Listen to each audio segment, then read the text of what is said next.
Welcome to The Explainer.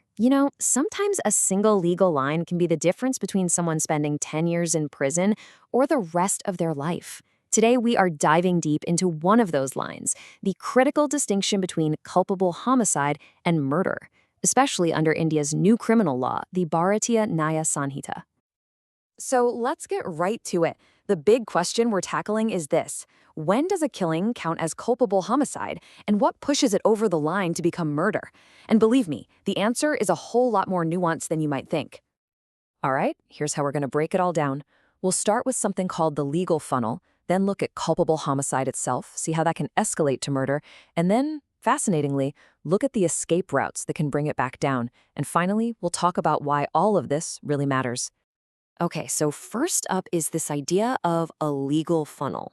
To figure out if a death is murder, the law is super methodical. It doesn't just jump to the end. Instead, it pours all the facts into this funnel, and at each step, it gets more and more specific. So here are the steps in that funnel. First things first, you have to confirm someone has died. Simple enough. Step 2, you have to prove the accused's action is what caused that death. Only after those two boxes are checked do you move on. Step 3 is testing for culpable homicide, and the final step, step 4, is seeing if it meets the really high bar for murder. All right, let's jump into that third step of our funnel, culpable homicide. You can think of this as the foundation, really. It's the starting point for almost any case where a death is considered unlawful. So what does it actually mean? Well, in a nutshell, culpable homicide is the big, broad category. It covers any act that causes death where the person either intended to cause death or intended to cause an injury that was likely to cause death, or just flat out knew their act was likely to cause death. It's the baseline crime. So if culpable homicide is the baseline, the big question is, what takes it to the next level? What turns it into the much more serious charge of murder? Well, it all boils down to what was going on inside the killer's head, their specific mindset.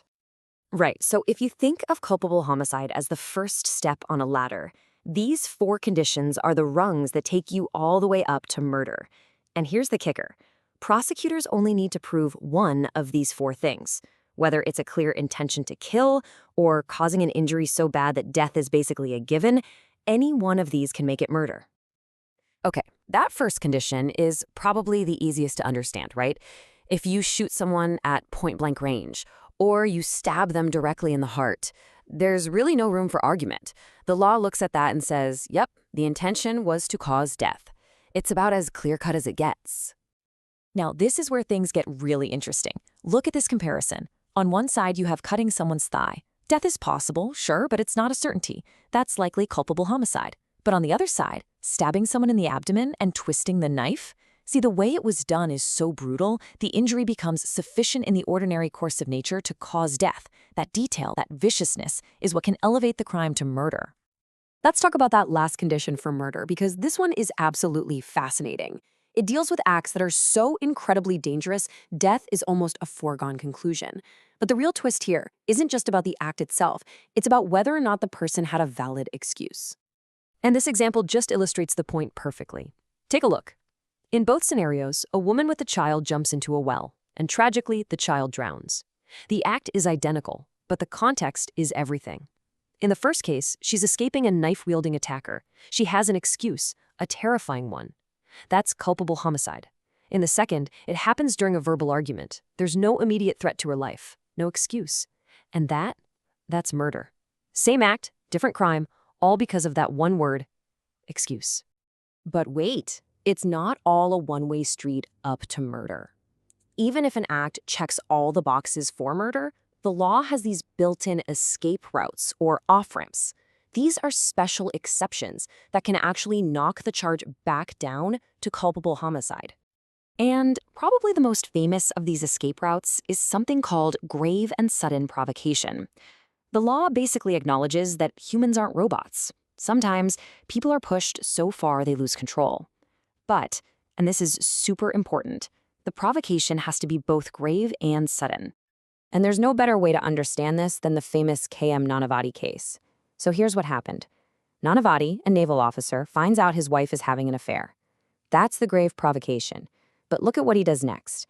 He doesn't react in that instant. He takes his family to the movies, he goes to his ship to get his revolver. There's a whole sequence of events before he finally confronts and kills his wife's lover. And that timeline? That was everything. The court's ruling essentially said, look, the provocation was definitely grave. No one's denying that, but it wasn't sudden. He had hours, a cooling off period, to think about what he was doing. His actions were seen as calculated, not a sudden loss of control. And for that reason, he was found guilty of murder. Provocation isn't the only escape route, though. The law also makes allowances for other very human situations. For example, if you're defending yourself, but you go too far in good faith, or a sudden fight breaks out, no plan, just heat-of-the-moment passion. There's even an exception for when a person over 18 consents to the risk. All of these can potentially reduce a murder charge. Okay, before we wrap up, there's one more really clever legal idea you need to know about: transfer of malice. So what happens if you have bad aim? Let's say you try to shoot person A, but they duck and the bullet hits and kills person B standing behind them. Well, you can't just say, oops, wrong person. The law says your intent to murder just transfers. You're still guilty of murdering person B. So we've gone through all these legal steps, these definitions, these really fine distinctions, but what's the bottom line? Why does any of this matter in the real world? Well, the difference is absolutely massive when it comes to punishment. This isn't just lawyers arguing over words. We're talking about the difference between a specific prison term for culpable homicide and a potential life sentence or even the death penalty for murder. The stakes could not be higher. When you step back and look at it, this whole system is really the law's attempt to get inside a person's head. It's not just about the final act.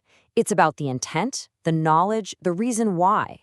It shows the law cares just as much about what you were thinking as what you actually did. And that leaves us with a pretty deep question to ponder. Does a system like this, with all its rules and exceptions, truly account for the sheer chaos of human passion? Or is it just our best attempt to quantify the unthinkable?